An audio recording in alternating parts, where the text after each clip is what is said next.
Sejam todos bem-vindos. Meu nome é Andressa Santos, sou professora de português e hoje nós vamos abrir o módulo 1, unidade 1. Vamos falar sobre o que, Andressa? Módulo unidade 1, vamos falar um pouco sobre intertextualidade. Vocês já ouviram falar sobre intertextualidade? Andressa, não é no terceiro ano, não é algo estranho, não. Parece que eu já escutei alguma coisa sobre isso. Você pode me relembrar? Vamos lá.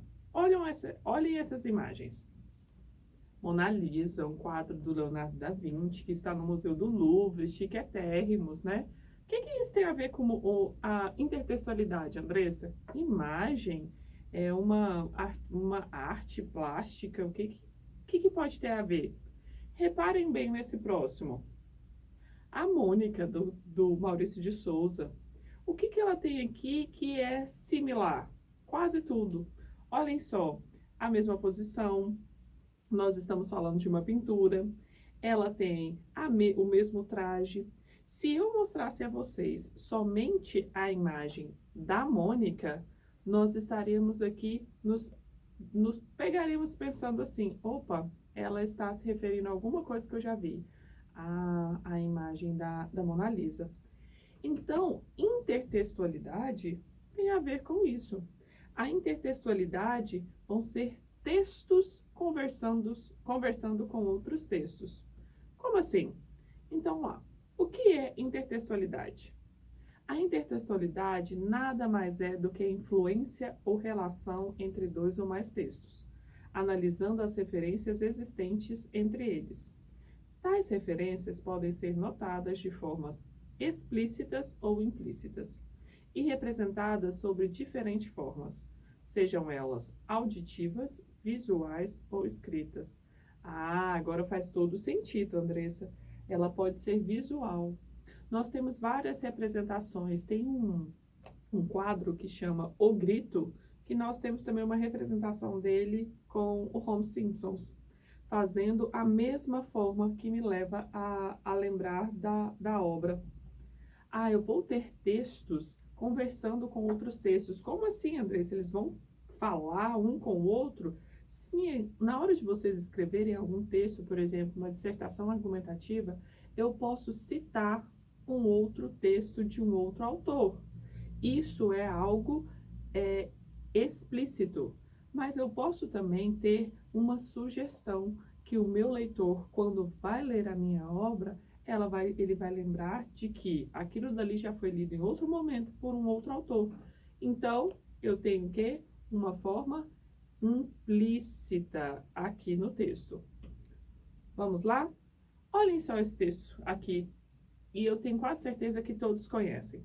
No meio do caminho. No meio do caminho tinha uma pedra. Tinha uma pedra no meio do caminho. Tinha uma pedra. No meio do caminho tinha uma pedra. Nunca me esquecerei desse acontecimento. Na vida de minhas retinas tão fatigadas. Nunca me esquecerei que no meio do caminho tinha uma pedra.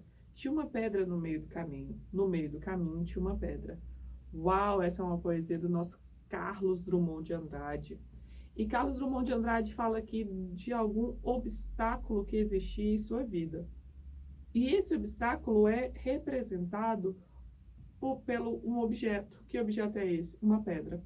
Então, essa poesia, esse poema do Carlos Drummond de Andrade,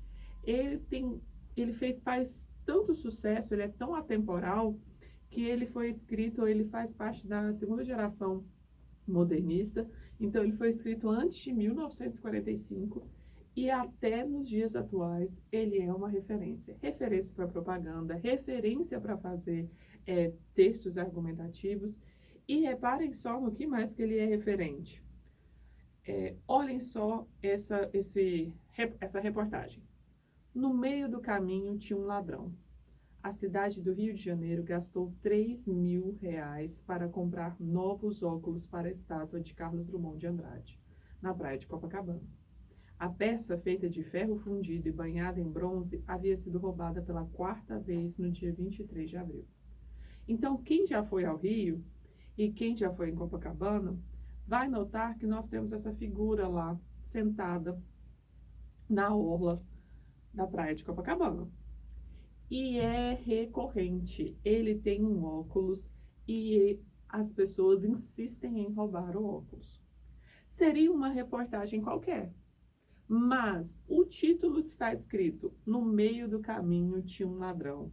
Opa! Então ele acaba fazendo referência a um texto já existente e escrito também pelo autor Carlos Drummond de Andrade. Acaba que o jornalista aqui, o articulista, ele fez o quê? Uma ironia com o título do texto. Ele acabou por fazer essa ironia, mas usou da intertextualidade para fazer um novo texto. Então, deixei aqui também para vocês o nosso poeta, e olha só como a estátua lá representada é muito parecida. Então, esse daqui é o nosso poeta Carlos Drummond de Andrade, que vai fazer parte da nossa segunda geração modernista. Então, ele está aí numa geração de 1930, ele faz parte de uma geração de poetas, lembrando que a segunda geração modernista ela foi dividida em poesia e prosa. E ele faz muito bem esse papel dentro da poesia. Passa por várias etapas, né? Ele tem várias fases, fases Gauche, fase da negação. Então, Carlos Drummond, ele era uma pessoa que gostaria de ser muito enganjada politicamente. Ele ele batia de frente com o sistema. E até ele entrou na sua parte política, ele teve esse envolvimento quando ele pensou que, nossa, estou relativamente agora me fazendo ser reconhecido dentro da política. Mas, a hora que ele entrou no sistema, ele percebeu que ali não havia honestidade. E aí ele ficou muito decepcionado e sai, então, e vai para a sua fase de negação. Então, esse é um poeta muito importante. E para quem vai fazer aí prova de vestibular ou prova de concurso, é sempre bom deixar Carlos Drummond de Andrade guardadinho no coração, porque ele é uma figura recorrente nas provas. Então vamos lá. Ser feliz sem motivo é a mais autêntica forma de felicidade. Aqui encerra a nossa unidade 1 do módulo 1. Falando então de quê? De intertextualidade. Eu gostaria muito que vocês segurassem esse tema, esse assunto, porque ele vai ser muito importante no nosso tema 2. Até breve!